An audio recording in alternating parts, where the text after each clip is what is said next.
دیا, تمہیں سمجھانے والے بولنے والے دیے, سب کچھ تمہیں ملا, لیکن کیا کیوں نہیں؟ روکنے والا کون تھا تمہیں کہ ہم تمہارے ساتھ نہیں تھے, ہماری مدد تمہارے ساتھ نہیں تھی؟ قدم قدم پہ ہم نے تمہیں بچایا, تمہیں چلایا, تمہیں راستہ بتایا, تو رکے کیوں, پیچھے کیوں ہٹے؟ یہ اللہ کے یہاں سے پوچھا جائے گا. تو اس کے لیے اپنے آپ کو آگے بڑھانا. اسی لیے حضرت مولانا یوسف جی رحمۃ اللہ علیہ فرماتے ایک محنت وہ ہے جو ہم کر رہے ہیں, یہ اصل محنت نہیں ہے. اصل محنت تو وہ ہے جو حضرت رسول اللہ صلی اللہ علیہ وسلم نے صحابہ کو لے کے کی ہے. اگر ہم اپنی محنت کو اصل سمجھ لیے, اپنی محنت کو بڑا سمجھ لیے, تو حضور کی محنت تک نہیں جا سکیں گے. جہاں ہیں وہیں رکیں گے اور نیچے اترتے جائیں گے, سطح گرتی جائے گی. تو جس سطح پہ ہم ہیں وہ اصل محنت نہیں ہے, اس محنت کا آخری حصہ ہے. چلتے چلتے چلتے اس محنت تک جانا ہے. تو یہ دو باتیں, پہلی بات ہے کہ اس کام کا فائدہ کیا ہے, اور دوسرا وہ کام کیا ہے جس کی وجہ سے لوگوں کو ہدایت ملتی ہے, لوگوں کے لیے لوگوں کو دین کے لیے دلوں میں دروازے کھلتے ہیں. اس کام کا فائدہ یہ ہے کہ اللہ تعالیٰ مجھے بھی, آپ کو بھی, ہر کام کرنے والے کو دین پر چلنے کی 100% ہدایت دے دے. ابھی ہم 100% دین پر نہیں ہیں, اسی محنت میں لگے ہوئے ہیں کہ کیسے 100% دین پر چلنے والے بن جائیں. ہماری موت پر فیصلہ ہوگا کہ ہماری زندگی میں کس سطح کا دین تھا, کتنے فیصد دین پر رہے, 20%, 30%, کتنے فیصد دین پر رہے. ہم سب, ہمارے بچے نے اسکول میں کالجوں میں پڑھتے ہیں, اگر ہمارا بچہ 30% لے لے, 20% لے لے, 20%, 30% لے لے, کیا خوش ہو جائیں گے بچے سے؟ شاباشی دیں گے اسے؟ کیا کہیں گے اسے؟ کم وقت کہیں گے کیا کر رہے تھے بیٹھ کے, یہی کام ہونا تھا تمہارا, پورا سال ضائع کیا تم نے. اس کے تو 1 سال کے خراب ہونے پہ ڈانٹتے ہیں, غصہ کرتے ہیں. پوری زندگی کے ختم پر اگر 20% دین ہو, 30% دین ہو, کامیاب ہو جائیں گے. کیا کہیں گے فرشتے بھی, اللہ بھی کیا کہیں گے, رسول اللہ بھی کیا کہیں گے کہ سب کچھ تمہیں دیا گیا تھا اور اتنا دین پہ چل گیا ہے. تو ہر ایک اپنے دین پر چلے گا محنت کے بقدر. جتنی محنت کم ہوگی اسی کے بقدر دین پر چلنے میں کمزوری آئے گی. محنت کی سطح بلند ہوگی تو دین پر چلنے کی ہدایت ملے گی, توفیق ملے گی.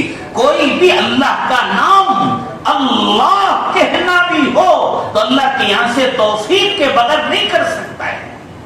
اور یہ توفیق ہدایت آتی ہے محنت کے بقدر. آدمی جتنی محنت کرتا ہے اتنی ہدایت آتی ہے, اتنی توفیق ملتی ہے اسے.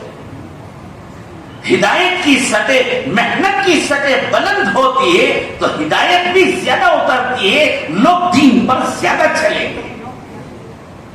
محنت کی سطح خدا نہ خاصا کم ہوتی ہے, ہدایت کم اترتی ہے. سب سے پہلے جو لوگوں پر اثر پڑے گا ان کے معاملات خراب ہوں گے. معاملات سے سچائی نکل جائے گی, امانت داری نکل جائے گی, جھوٹ, دھوکہ, غبن, لوٹ مار بڑھ جائے گا. ایک دوسرے کا مال چھیننے کے پیچھے لگے ہوئے ہوں گے. محنت کی سطح گر گئی جس کی وجہ سے لوگوں کے معاملات خراب ہو جائیں گے. آپ علیہ السلام نے فرمایا تم سے پہلے بنی اسرائیل تھے, ان میں 2 آدمی تھے, 2 آدمیوں کے معاملے کو آپ نے بیان فرمایا کہ اسے ایک آدمی دوسری بستی میں آیا, اسے کام کی پیسوں کی ضرورت پڑ گئی تو اس نے لوگوں سے پوچھا کہ مجھے قرضے کی ضرورت ہے, کون دے گا؟ لوگوں نے کہا کہ شہر میں ایک آدمی ہے وہ قرضہ دیتا ہے. تو یہ اس کے پاس گیا, اس سے جا کر کہنے لگا کہ بھائی مجھے پیسوں کی ضرورت ہے, قرضے کی ضرورت ہے, مجھے پیسہ دے دو, قرضہ دے دو, میں لوٹا دیتا ہوں. اس نے کہا کہ میں تو تمہیں جانتا نہیں ہوں, کہاں کے ہو آپ؟ کہا کہ میں دوسری بستی بستی ہے, سمندر پار بستی میں رہتا ہوں, جب مجھے انتظام ہو جائے گا تو فلاں تاریخ میں لا کے آپ کے پیسے واپس کر دوں گا. انہوں نے کہا کہ کوئی وکیل ہے, کفیل ہے؟ اس نے کہا کہ کفا باللہ وکیلن, کفا باللہ شہیدن, کفا باللہ حسیبن, میرا کوئی نہیں ہے, اللہ کے علاوہ کوئی نہیں ہے, اللہ ہی میرے لیے کفیل بھی ہے, وکیل بھی ہے, کوئی نہیں جانتا ہے مجھے. اس نے کہا, اس نے پیسے اٹھا کے دے, 1000 اشرفیاں اٹھا کے دے دی. اب اس نے اپنی ضرورت پوری کر لی اور سمندر پار کر کے اپنے علاقے چلا گیا. اب پیسے جمع کرتے کرتے جب پیسے جمع ہو گئے اور وہ دینے کا دن آیا تو لے کے پیسے آئے, تو دیکھا کہ سمندر کی موجیں بہت اونچائی پر ہیں, بہت ابل رہا ہے سمندر. پریشان تھا, کشتی والوں سے بات کیا تو کشتی والوں نے منع کر دیا کہ اس وقت میں کشتی کو سمندر میں ڈالنا خطرے سے خالی نہیں ہو سکتا ہے.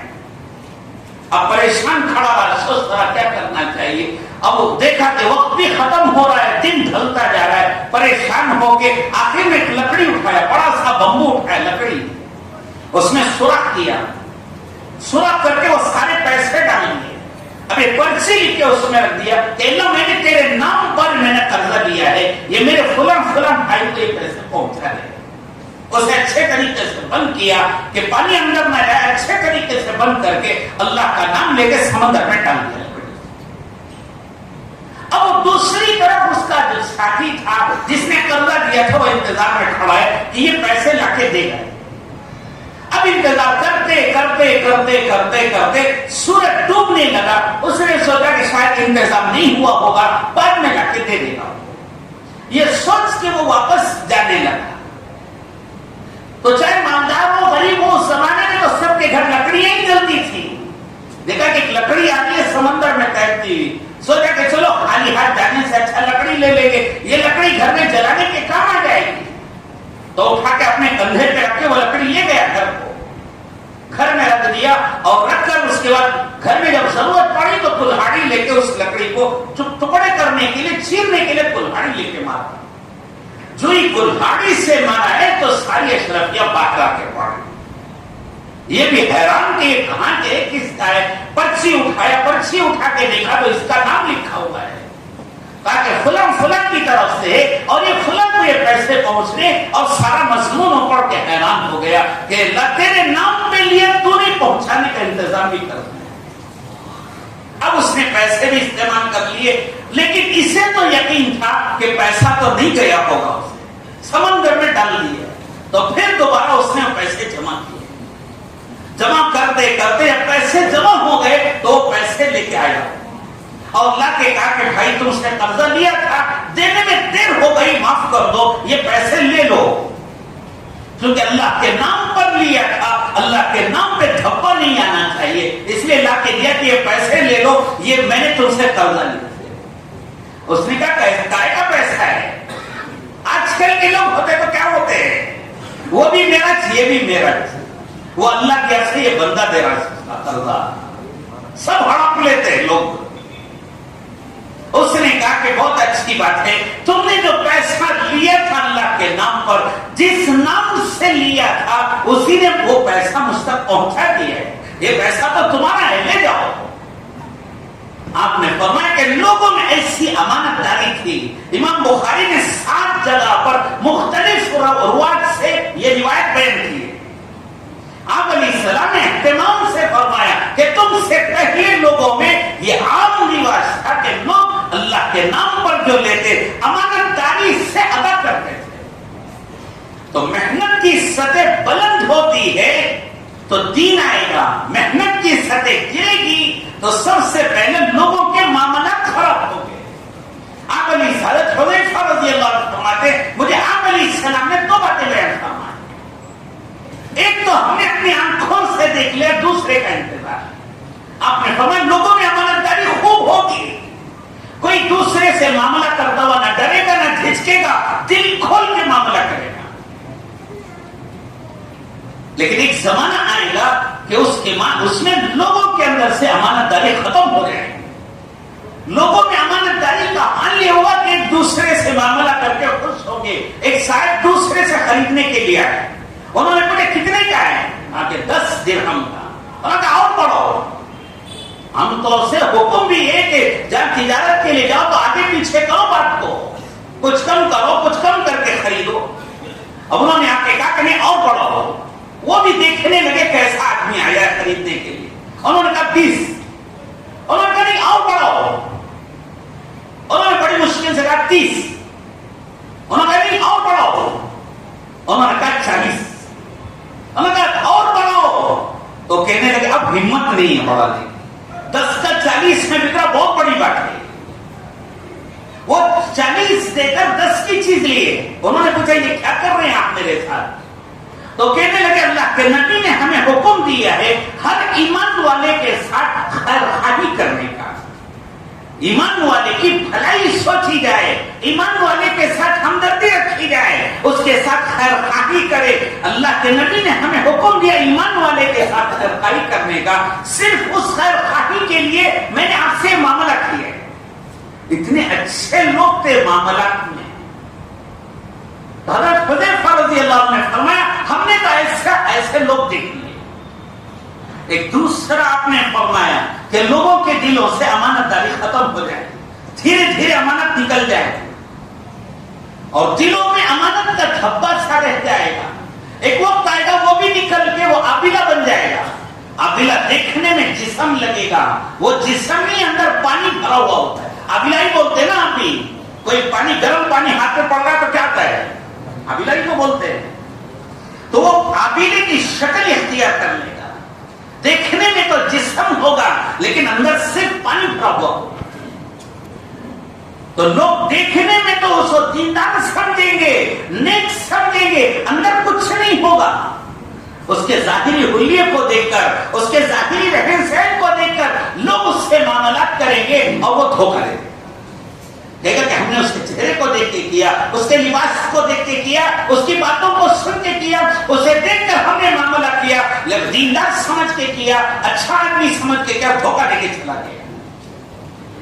حضرت حذیفہ رضی اللہ عنہ نے دیکھا ہو نہ دیکھا ہو, ہم تو ہر دن دیکھ رہے, ہر آئے دن یہ دیکھ رہے کہ فلاں نے فلاں کو لوٹ لیا, فلاں نے فلاں کو دھوکہ دے دیا, اتنا دھوکہ دیا, اتنا دھوکہ دیا.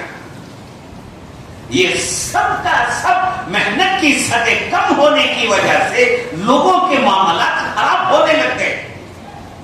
اور محنت کی سطح گرتی ہے تو لوگوں کی عبادتیں خراب ہوتی ہیں.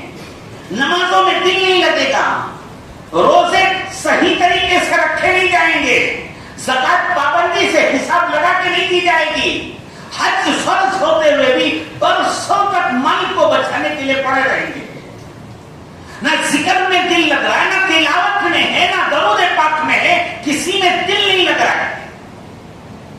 کہ محنت کی سطح گر گئی, محنت کی سطح کم ہونے کی وجہ سے عبادتیں خراب ہونے لگ گئی, عبادتوں میں دل نہیں رہے گا.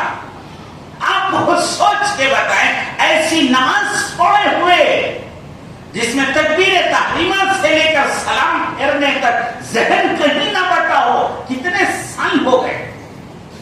2 رکعت بھی ایسے نکالنے مشکل ہو گئے کہ تکبیر تحریمہ سے لے کے سلام پھیرنے تک ذہن کہیں نہیں بٹا. روزانہ نکال سکتے ہیں اس کی 2 رکعت, یا ہفتے میں, یا مہینے میں, یا سال میں. یہ 2 رکعت ایسی پڑھیں کہ ذہن نہ بدلے, نماز میں توجہ رہے. اسی لیے آپ علیہ السلام نے فرمایا سب سے پہلے نماز کا خشوع اٹھا لیا جائے گا. بھری مسجد ہوگی, ایک بھی اخلاص سے پڑھنے والا نہیں ہے. تاکہ محنت کی سطح کم ہو گئی جس کی وجہ سے عبادتیں خراب ہو گئی. تلاوت میں دل نہیں لگتا, ذکر میں دل نہیں لگتا, درود پاک پڑھنے میں دل نہیں لگتا, نیکی کے کاموں میں دل نہیں لگتا. اور خدا نہ خاصہ سطح اتر گئی محنت کی, ادھر محنت کم ہوتی گئی تو ہدایت بھی کم اترے گی. دوسری طرف ہوگا یہ کہ اپنے 24 گھنٹے کا گھریلو نظام, گھر کا نظام وہ بے دینی کے مطابق ہونے لگے. بیوی مستقل بے دینی کے کاموں میں, بچے بے دینی کے کاموں میں, بچیاں بے دینی کے کاموں میں, یہ پورا گھر وہ بے دینی کے کام میں لگا ہوا ہوگا, بے دینی میں لگا ہوا ہے, برائیوں میں لگے ہوئے ہیں.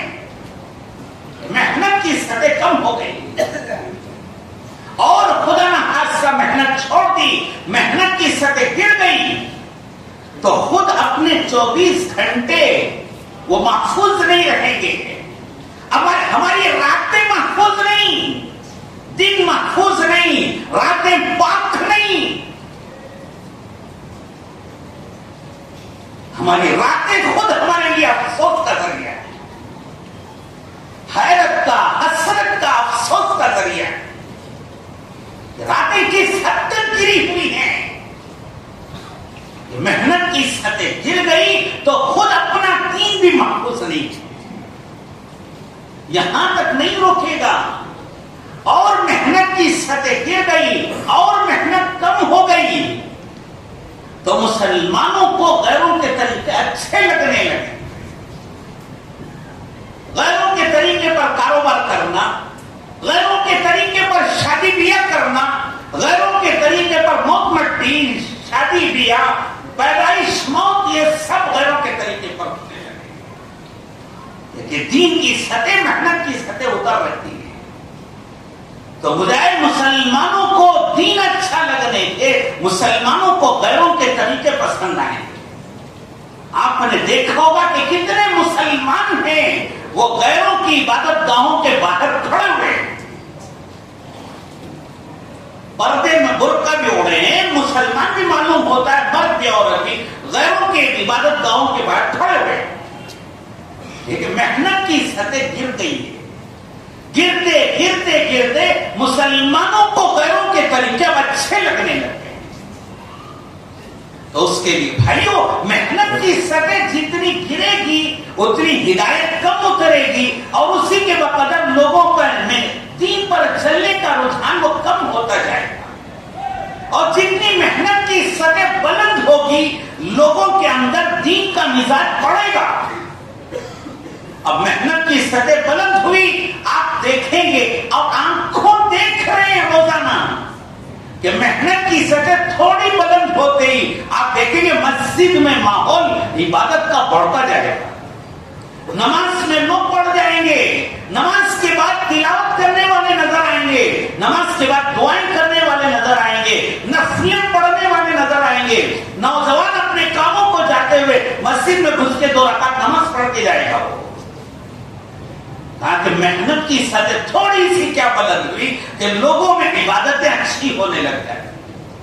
جانے سے پہلے نماز بھی پڑھتے ہیں, دعا بھی کرتے ہیں, کچھ ذکر بھی کرتے, کچھ تلاوت کر کے دعائیں مانگ کے جاتے ہیں اپنے کاموں کے لیے, اللہ کی طرف متوجہ ہو کے جاتے کہ اللہ اس کام کے لیے جا رہے ہیں, عافیت سے اس کام کو پورا فرما دے. تو محنت کی سطح بلند ہوئی تو سب سے پہلے لوگوں کی عبادتیں اچھی ہو جاتی, نماز اچھی ہو جائے گی, روزے اچھے ہوں گے, زکات حساب لگا کر دیں گے. کتنے ایسے لوگ ہیں جنہوں نے دین سمجھ میں آیا, دین کی محنت میں لگے, 20 سال کی زکات حساب لگا کر نکالے. ایک صاحب آ کے بیٹھے, انہوں نے کہا کہ میں نے 1995 سے 90 پر 5 سے 1990 پر 1995 سے میں نے زکات نہیں دی ہے, مجھے زکات دینے کا طریقہ بتائے, مجھے کیسے زکات نکالنی ہے. 20 سال کی زکات کا حساب لگائے اور وہ ان کے حساب سے لاکھ سے بڑھ کر کروڑ میں تھی. وہ انہوں نے کہا میں وعدہ کرتا ہوں کہ یہ جلد سے جلد یہ زکات ادا کر کے یہ ذمہ داری سے باہر نکلو. کہ دین کی محنت ہوئی, فکریں آئیں تو 20 سال کی زکات دینا ان کے لیے آسان ہو گیا. اور محنت کی سطح بلند ہوتی ہے تو لوگ اپنے معاملات کو اچھے کرتے ہیں. جن سے معاملات خراب کر لیے, برسوں سے جن سے معاملات میں لین دین میں چلتے تھے, ان سے جو آگے پیچھے ہوا ان سے کہتے بھائی ہمارے آپ کے درمیان معاملہ تھا, یہ اون سنچ ہو گئی, اتنا حساب باقی ہے, اب فی الحال میرے پاس نہیں ہے, میں انشاءاللہ دھیرے دھیرے ادا کر دیتا ہوں. کتنے بھائی بہن ایسے ہیں جنہوں نے لوگ اپنے دوسرے بھائی بہنوں کا حصہ میراث کا دبا کے رکھا تھا, جب کام میں لگے, محنت ہوئی, فکریں پڑی تو میراث میں اپنے بھائی بہنوں کا حصہ واپس کیا. تاکہ 2-4 روپے کھا کے کیا کرے, عذاب ہی تو پیٹ میں بھر رہے, آپ پیٹ میں بھر رہے ہیں. انہوں نے حقوق ادا کیے اور محنت کی سطح بلند ہوئی تو گھر کے 24 گھنٹے کا نظام وہ دین کے مطابق بننے لگا. بیوی بھی مستقل دیندار ہے, بچے دیندار ہے, بچیاں دیندار ہیں, یہ سب کے سب دینداری پر ہیں. گھر میں داخل ہوئے ایسے لگتا ہے کہ کسی دینی درسگاہ میں دینی جگہ پر گئے ہیں, کہ بیوی اپنے کام پر ذمہ داری میں لگی ہوئی ہے, وہ اپنی نمازوں کی, ذکر کی, اپنی تلاوت کی معاملات کی پابندی میں ہے, پردے میں ہے, دینی ماحول میں ہے, اور بچوں کو بھی اسی لحاظ سے تربیت کرنا, لے کے چلنے کے کام میں لگی ہوئی ہے. اور محنت کی سطح بلند ہوئی تو ہر ایک کی راتیں وہ پاک ہونے لگ جائیں گی. رات رات دیر تک اللہ کی عبادت بندگی میں کھڑے رہیں گے. بستر پہ نیند نہیں آئے گی, مصلی پر کھڑے ہونے میں مزہ آئے گا. چاہے کتنی دیر ہو جائے, مصلی پر کھڑے ہونے میں دل لگے گا. اس لیے کہ محنت کی سطح بلند ہوئی. گھنٹوں اللہ کے سامنے عبادت اور بندگی کرنے میں مزہ ملے گا. یہ دیکھنے کا کبھی وقت نہیں ملتا ہے, آنکھ نہیں کھلتی ہے, کھڑے ہونے میں سستی ہے. یہ سب ہمارے جملے ہیں. ایک اللہ والے, ایک نیک آدمی ایک اللہ والے کہنے لگے, یوں مت کہو کہ میرے اندر سستی ہو گئی, آنکھ نہیں کھل رہی ہے, کھڑے ہونے دل نہیں کر رہا ہے. ایسا نہیں ہے, تم سے ایسی چوک ہو گئی ہے جسے اللہ تعالیٰ اپنے سامنے کھڑا کرنا پسند نہیں کر رہے ہیں. راتوں میں اللہ کے سامنے کھڑے ہونے کو پسند نہیں ہے. رات میں دعائیں کرنے کو اللہ پسند نہیں کر رہے تمہارے. راتوں کی دعائیں یہ اللہ تعالیٰ کے ساتھ, ہمارے بڑے بزرگ ہیں حضرت فرماتے ہیں کہ یہ راتوں کی دعائیں یہ اللہ تعالیٰ سے پرسنل میٹنگ کی ہیں. جیسے کوئی بڑے آدمی عہدے دار وہ کہیں کہ آپ سے مجھ سے میٹنگ کرنی ہے, پرسنل بات کرنی ہے, فلاں وقت میں آ جائیں, یہ 10 منٹ آپ کو دیں گے آپ سے خاص میٹنگ کرنے کے لیے, بات کرنے کے لیے. ویسے اللہ تہجد میں بندوں کو بلاتے کہ آؤ آپ کے خاص مشورے کرنا, میٹنگ کرنا ہے, پرسنل بات کرنی ہے, میٹنگ کرنا ہے, اس وقت میں آ جاؤ. اور جب اس وقت میں بیٹھتے کوئی اللہ کی ان کی خاص بات ہے, کسی کو کانوں کان خبر نہیں.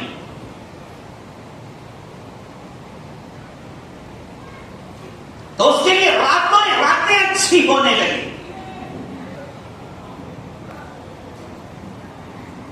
24 گھنٹے اچھے ہوئے, انفرادی زندگی اچھی ہو گئی, کہ زندگیاں اچھی ہونے لگیں گی. محنت کی سطح بلند جیسے جیسے ہوتی رہی اور محنت کی سطح بلند ہو گئی تو مسلمانوں کو ایمان کے, دین کے راستے اچھے لگیں گے. ان سے آگے بڑھ کر غیروں کو مسلمانوں کے طریقے پسند آنے لگے. آپ نے اپنے بچپن میں دیکھا ہوگا, قریب زمانے میں بھی آپ نے دیکھا ہوگا, بہت سارے غیر مسجد کے باہر کھڑے رہتے تھے آ کے, کہ مسلمان یہ عبادت کر کے جاتے, یا اگر پھونک بھی مارتے بچے اچھے ہو جائیں گے ہمارے. کیا تھا یہ محنت کا تھا, کہ محنت کی سطح بلند ہوتی گئی تو لوگوں کے اندر دین کا میزان بڑھ گیا, حتیٰ کہ غیروں کو مسلمانوں کا طریقہ پسند آنے لگا. تو اس کے لیے بھائیو جہاں محنت ہوتی ہے, لوگوں کے معاملات اچھے ہوتے ہیں, ان کی معاشرت اچھی ہوتی ہے, ان کی عبادات اچھے ہوتے ہیں, ان کی زندگی کا ہر پہلو اچھا ہوتا جاتا ہے. تو اس کے لیے 2 ذمہ داریاں ہیں. ہم ہر کام کرنے والے کی 2 ذمہ داریاں ہیں. پہلا ہے کہ اپنی مقدار محنت کو بڑھانا. اس کام کے لیے اپنی مقدار محنت, جس محنت کی سطح پہ ہم ہیں اس محنت کی سطح کو بڑھانے کا فکر کرنا.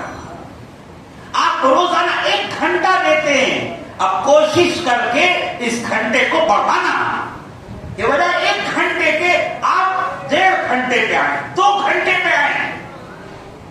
حضرت والد صاحب نور اللہ مرقدہ فرمایا کرتے تھے کہ ہمارے ساتھی اگر گھڑی دیکھ کر 2.5 گھنٹہ دے دیں تو چند مہینوں میں ہمارے علاقے کی بے دینی ختم ہو جائے. گھڑی گھنٹہ دیکھ کر بھی لگانے بہت ہے.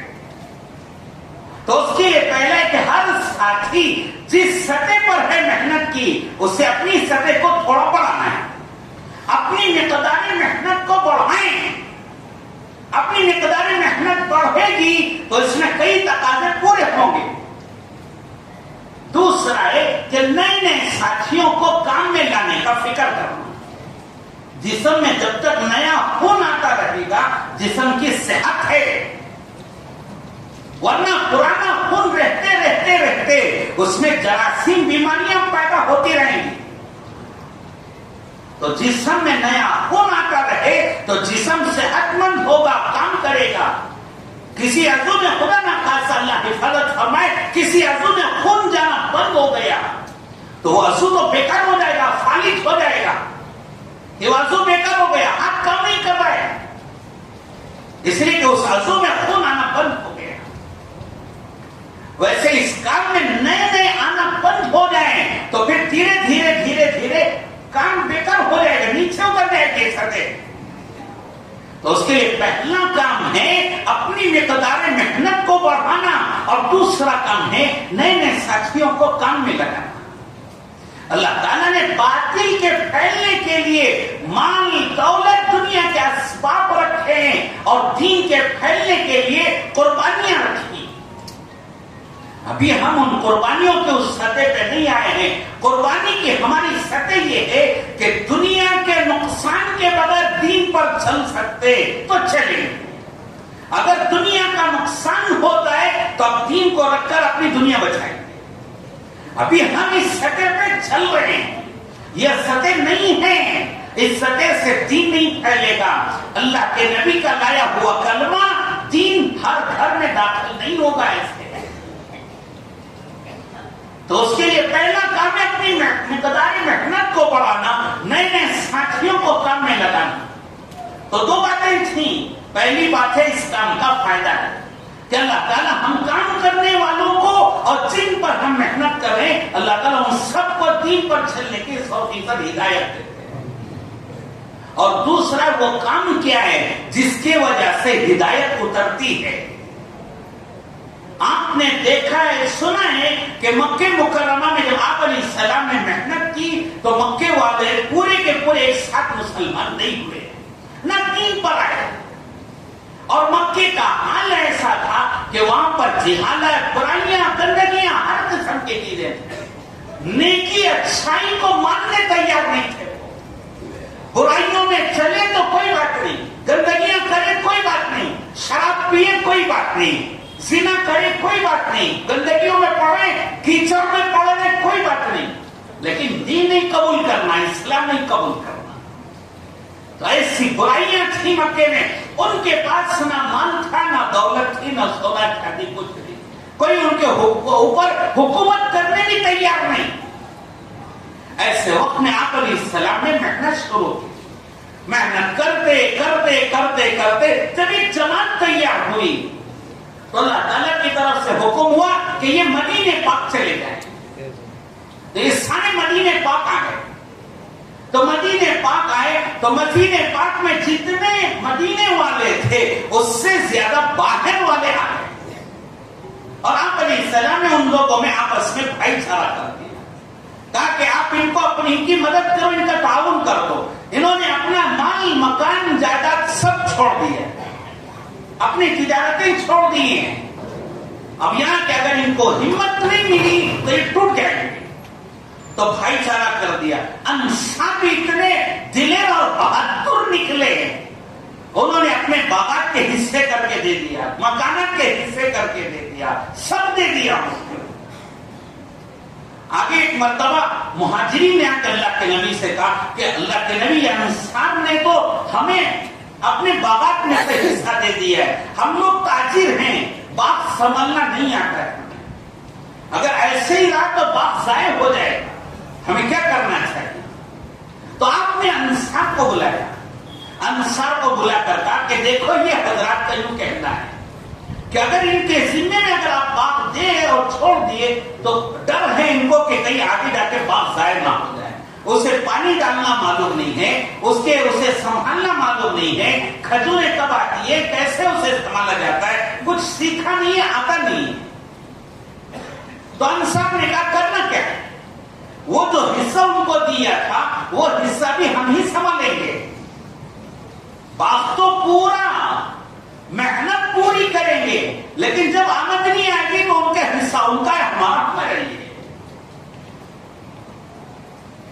اور انسان نے اس سے آگے بڑھ کے کیا کہ جب باغ تیار ہو جاتا، کھجور تیار ہو جاتے، کھجور کو توڑتے، سارے کھجوریں توڑ کر ایک بڑے دو ڈھیر لگاتے، ایک بڑا ڈھیر لگاتے اور ایک تھوڑا سا چھوٹا اس سے تھوڑا کم ڈھیر لگاتے، ایک تھوڑا بڑا ہوتا اور دوسرا اس سے تھوڑا سا کم ہوتا، اور ان اپنے مہاجری بھائی کو بلا کے کہتے اس میں جو پسند ہو وہ لے لو، کون سا لیں گے؟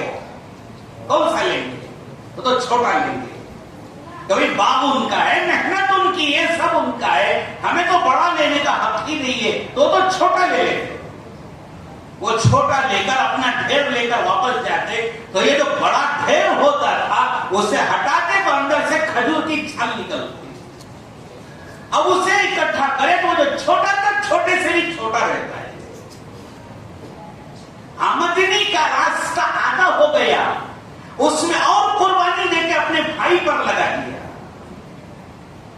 اور جو اپنے پاس تھا اب اس سے دینی تقاضے پورے ہو گئے۔ ایک مرتبہ آپ علیہ السلام نے انصار سے کہا کہ انصار میں تمہیں سمجھ گیا ہوں، تم کیا کرتے ہو میں سمجھ گیا ہوں۔ انہوں نے کہا کہ اللہ کے نبی آپ پھر ارشاد فرمائے، آپ نے فرمایا کہ اچھی چیزیں آتی ہیں تو تم سب اٹھ کے چلے جاتے ہو کہ اوروں کو دے دو، ہمیں ضرورت نہیں۔ کوئی ناگوانیاں دشواریاں آتی ہیں تو آ جاتے ہیں کہ ہمیں دے دو، ہم سنبھال لیں گے۔ تنگی ہے، فاقہ ہے، تکلیف ہے، مہمان آ گئے، معلوم ہے کہ گھر میں نہیں ہے، تھوڑا سا ہے، کہ کتنی مہمان دے دو، ہم سنبھال لیں گے۔ جماعتیں آ جاتی، آپ علیہ السلام اسے کون لوگ لیں گے؟ تو ایک علاقے والے کھڑے ہوتے کہ ہمیں دے دیں، معلوم ہے کہ ان کے اوپر تنگی ہے، حالات ہے، تکلیفیں ہیں، وہ لے جاتے ہیں، لے جا کے اپنے پاس تھوڑا ہی سا کھانا تھا، اپنا کھانا ان کو کھلا دیتے، اپنا بستر ان کو دے دیتے، یہ فاقوں پہ فاقے کرتے، تنگی میں تکلیف میں رہتے، تو حالات کے ساتھ چلتے تھے۔